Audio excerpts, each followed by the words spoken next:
years of excellence. Sun International Institute of Tourism and Management. Actually నేను రీసెంట్గా ఒక podcast చూసినప్పుడు నాకు అప్పటి వరకు తెలీదు. అంటే లైక్ మీరు సడన్గా ఆ మాట అనేసరికి లైక్ నాకు అబ్బాయిలు ఇష్టం, అమ్మాయిలు ఇష్టం అంటే నాకు నాకు పర్టికులర్ పూర్తిగా అర్థం కాలే. అది అది ఎందుకు అలా చెప్పడం జరిగింది బయటికి? సో నేను చిన్నప్పటి నుంచి బైక్యూరియస్ ఉండే. అంటే అమ్మాయిలను చూస్తే కూడా నాకు మంచిగా అనిపించేది. నాకు ఎక్కువ నేను అమ్మాయిలకి అట్రాక్ట్ అయ్యేదాన్ని. అబ్బాయిలు ఎందుకు అంటే ఇప్పుడు నేను ఇంట్లోంచి బయటకు వచ్చేసా, ఒక చిన్నప్పటి నుంచి అమ్మాయికి ఏంటి పెళ్ళి, సంసారం అనేది ఒకటి చిన్నప్పటి నుంచి మనకు పెళ్ళి ఫైనల్ గోల్ ఆఫ్ అమ్మాయి ఏంటి పెళ్ళి. కానీ సొసైటీలో నాకు అమ్మాయి ఇష్టం అనేది చెప్పే ధైర్యం కానీ స్పేస్ కానీ ఇది కరెక్టా కాదా కూడా నాకు తెలీదు.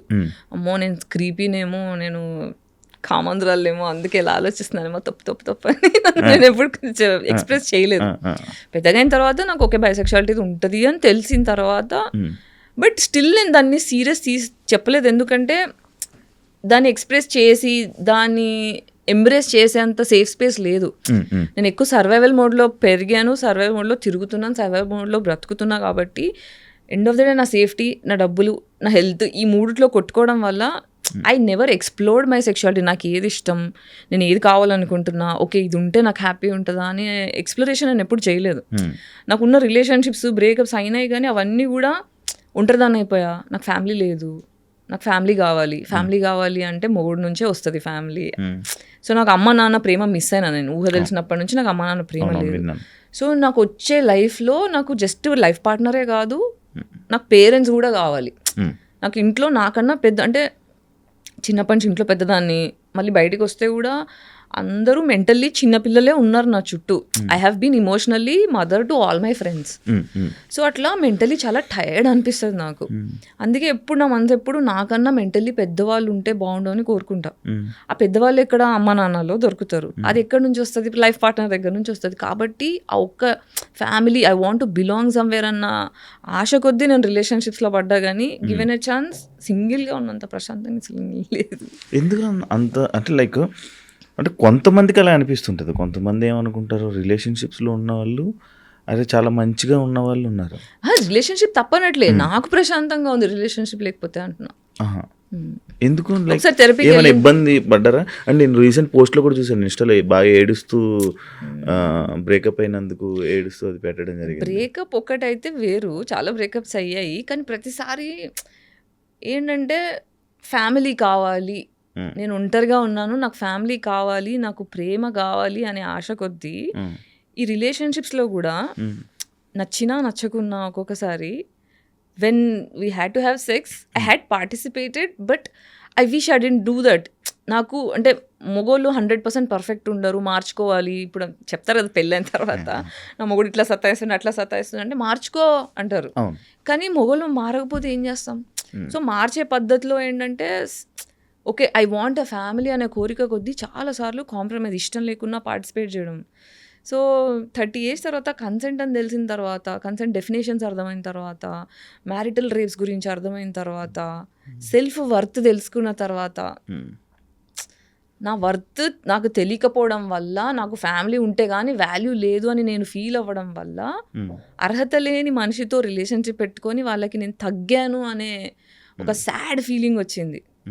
దానివల్ల ఏంటంటే ఓకే నాకు ఇప్పుడు అంటారు కదా ప్రేమతో పెరగని వాళ్ళు కత్తి మీద ప్రేమను వెతుక్కుంటారు, కత్తి మీద అని. అలా నేను అలా వెతుక్కున్నా ప్రేమని, but it was not safe. Selection problem ఏమో కదా? అవును, నా సెలక్షన్ ప్రాబ్లమ్. ఎందుకంటే తండ్రి దగ్గర నుంచి వచ్చే, ఇప్పుడు ఎప్పుడైనా అమ్మాయి ఫాదర్ లాంటి అబ్బాయిని కోరుకుంటుంది, అబ్బాయి ఎప్పుడు అమ్మ లాంటి అమ్మాయిని కోరుకుంటాడు. నా ఫాదర్ ఈక్వేషనే ఖరాబ్ అయిపోయింది. సో ఇప్పుడు అబ్యూజివ్ ఫాదర్ ఉన్నాడు, కూర్చుంటే పగలగొట్టడం, లేస్తే పగలగొట్టడం, చీపి తిరిగిపోయి, చెప్పులు ఇరిగిపోయి, టీవీ వైర్ ఉంటుంది కదా కాపర్ వైర్, పైన పొట్టు తీసేసి ఆ వైర్తో కొడితే తోలు లేస్తే దాంట్లో కారం పొడేయడం, కళ్ళల్లో నిమ్మకాయలు వినడం, ఇది రెగ్యులర్, ఇది డైలీ బేసిస్.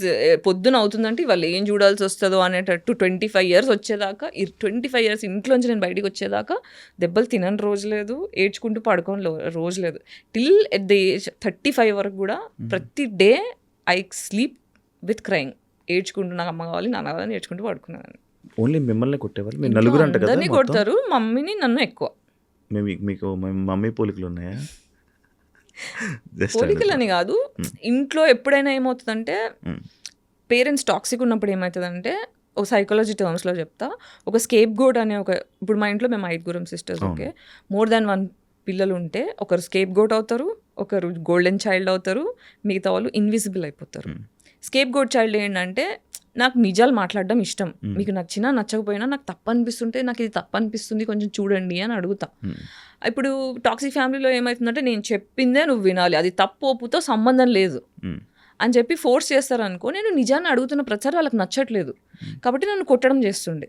పెద్దవాళ్ళు కాబట్టి ఏజ్లో పెద్దవాళ్ళు అదే కోరుకుంటారు, చిన్నవాళ్ళు నేను చెప్పిన వినాలి, మీకేం తెలుసు అన్నట్టు.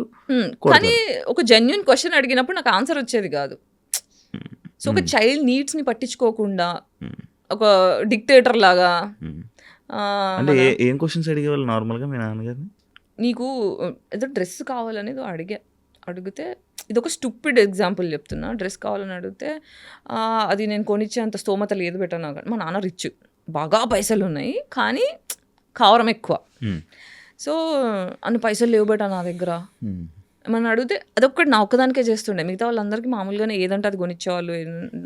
నాకు పాకెట్ మనీ 100 రూపీస్ నెలకి ఇంజనీరింగ్లో ఇచ్చి దాని లెక్కలు అడుగుతుండే హాస్టల్లో ఉన్నదానికి. ఇట్లా చేస్తున్నావు ఎందుకు నాన్న అంటే, ఇంతమంది ఆడపిల్లల్ని పోషించాలంటే నేను ఆరిపోతా అంటే, మరి ఎందుకు గన్నావు 5గురిని అని అన్నా.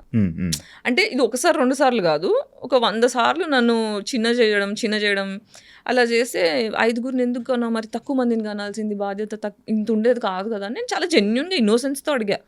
అడిగితే నువ్వు గంతు కానీ ఎక్కువ మంది నువ్వు అంటే ఎక్కువ మందిని అలా చాలా డిఫరెంట్గా మాట్లాడతారు. మళ్ళీ అంటే ఇవి స్మాల్ థింగ్ ఏంటి అని వెతుకుతుంటే నాకు దొరకట్లేదు, కానీ మా డాడీ చేసినవన్నీ చాలా ఎక్స్ట్రీమ్ పనులు. ఓకే, అవన్నీ నేను ఒక పాడ్కాస్ట్లో అంటే ఫాదర్ అబ్యూస్ గురించి మాట్లాడతాను. That is too much to bear. Actual మీ నాన్నగారికి అబ్బాయి కావాల్సి అంతమంది 3 అబార్షన్లు అయినాయి మా అమ్మకి.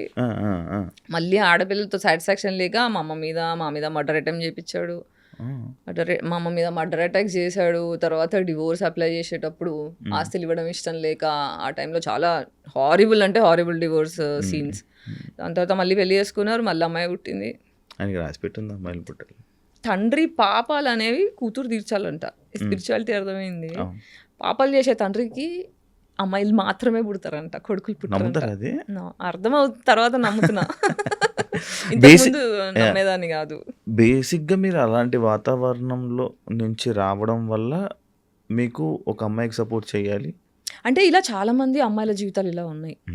చాలామంది అమ్మాయిలు బయటికి ఇప్పుడు ఎంతో అంటే పితృస్వామ్య వ్యవస్థ అనేది ఏం చేస్తుందంటే, బేసిక్గా పురుషాధిక్యంలో డిజైన్ చేయబడ్డ సొసైటీ ఇది.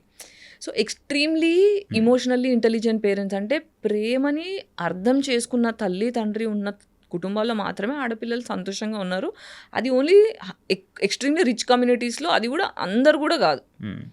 బట్ మన ఇండియా ఏంటి, ఇండియా కాదు ప్రపంచం మొత్తం ఇలాగే ఉంది. రిచ్ క్రౌడ్ తక్కువ, పూర్ క్రౌడ్ ఎక్కువ, మిడిల్ క్లాస్ ఎక్కువ. సో ఎకనామికల్ ఇష్యూస్ ఉన్న ప్రతి దగ్గర ఎక్స్‌ప్లాయిటేషన్ ఉంటుంది. So larger crowd of women are going through depression. So నా వాల్యూ ఏంటో నాకు తెలియకుండా నేను పెరుగుతున్నట్టు చాలా మంది అమ్మాయిలు, చాలా మంది కాదు, ఎక్స్ట్రీమ్లీ ఎక్కువ population, more than 50% of population అనే చెప్తాను నేను.